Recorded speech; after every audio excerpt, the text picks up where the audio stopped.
یہ پرسوں ہی بات ہو رہی تھی کسی دوست کے ساتھ، تو میں نے کہا کسی زمانے میں یہ قزاق جو تھے نا غیر مسلم، یہ مسلمانوں کے ذہین ترین بچے اٹھا کے لے جاتے تھے تاکہ مسلمانوں کے اندر جو ہے یہ ٹیلنٹ جو ہے وہ فروغ نہ پائے۔ تو میں نے کہا یہ اغوا آج بھی جاری ہے۔ پہلے اغوا اس طرح کرتے تھے کہ اس کا جسم لے جاتے تھے اور وہ جہاں بھی ہوتا تھا اس کا ذہن اپنے وطن میں ہوتا تھا۔ اب بچے ہمارے پاس ہیں لیکن ان کے ذہن اغوا کر کے وہ لے گئے ہیں۔ یہ دور موجود کا سوشل میڈیا اور اس کے اوپر پھیلی ہوئی بے حیائی اور مغربی تہذیب و تمدن کا فروغ، بچے کھانا ہم دیتے ہیں، کھلاتے ہم ہیں، پلاتے ہم ہیں، لیکن یہ ہمارے نہیں ہیں، یہ اچک کے لے گئے ہمارے بچوں کو، ہماری گودیں بھانج ہو گئی ہیں، یہ ہماری فکر کے ہیں ہی نہیں ہیں۔ لیکن افسوس یہ ہے کہ آج رہنمایان قوم، آج جو ہے وہ مدرسین، آج ٹیچرز، آج معلمین اور آج کا میڈیا بالکل ان چیزوں سے بے خبر ہے کہ ہمارے ساتھ کیا ہوا اور کیا ہونے جا رہا ہے، اور ہم اللہ سے امید کا چراغ بجھنے نہیں دے رہے، لیکن جو موجودہ نظم ہے اس وقت جو ہمارے ساتھ ہو رہا ہے تو ہم گڑھے کی طرف جا رہے ہیں اور گرنے کی طرف جا رہے ہیں۔ یہ کہیں کہیں کوئی دیا روشن ہے، ورنہ ہمیں پتہ ہی نہیں کہ ہمارے ساتھ کیا ہو رہا ہے۔ جب روس کا سرخ انقلاب پھیلنے لگا اور اس کے ظلم روس کے ساتھ ملحقہ ریاستوں کے اندر اپنے پنجے گاڑنے لگا، تو یہ ماوراء النہر کا جتنا علاقہ ہے اس کی مسلم ریاستوں کے اندر زبردستی مسلمانوں پہ پابندی لگا دی گئی۔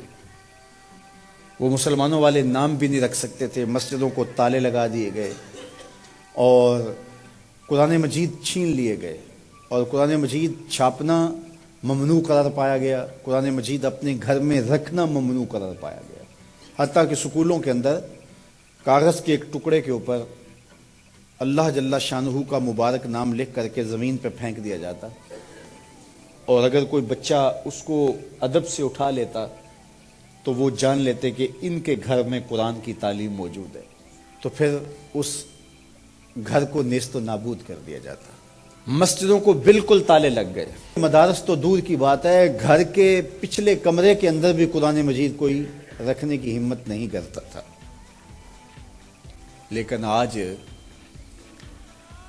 آپ وہاں جا کر کے دیکھیں، سمرقند اور بخارا میں، آج تاشقند میں جائیں آپ، آج ماوراء النہر کی یہ آزاد ریاستوں کا جا کے منظرنامہ دیکھیں تو جتنی مسجدوں کی رونقیں آپ کو وہاں نظر آئیں گی یہاں نہیں ملیں گی۔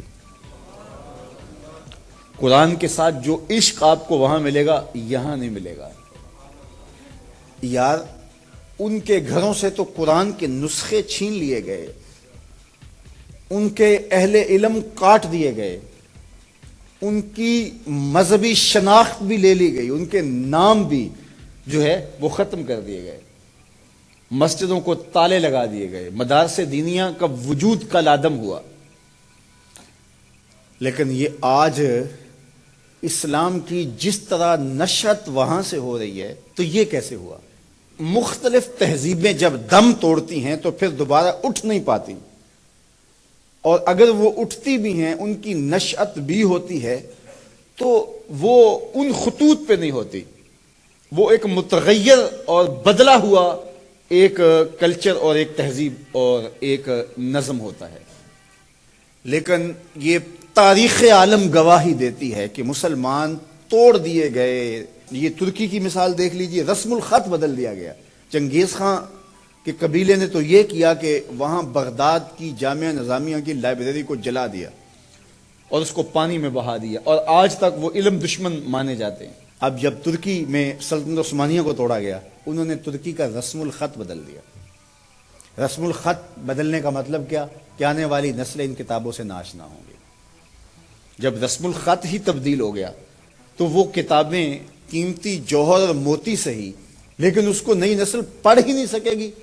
تو بات یہ کر رہا تھا کہ کلچر اور تہذیبیں اور تمدن جب ٹوٹتے ہیں تو دوبارہ انہی خطوط پہ کھڑے نہیں ہو پاتے، لیکن اسلامی تمدن اور اسلامی تہذیب اور اسلامی کلچر اور اسلامی سوسائٹی اور معاشرت، اور جب ہماری سلطنتیں اور ہمارے سلسلے جب توڑ دیے جاتے ہیں تو کچھ سالوں کے بعد یا صدیوں کے بعد ہم جب دوبارہ کھڑے ہوتے ہیں تو پھر انہی بنیادوں پہ کھڑے ہوتے ہیں.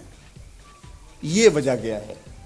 اس کی ایک وجہ ہے اور وہ وجہ ہے قرآن مجید. کیونکہ ہماری تھیوری غیر متبدل ہے. یہ بات ذہن میں رکھیے گا. جب تھیوری ایک ہو تو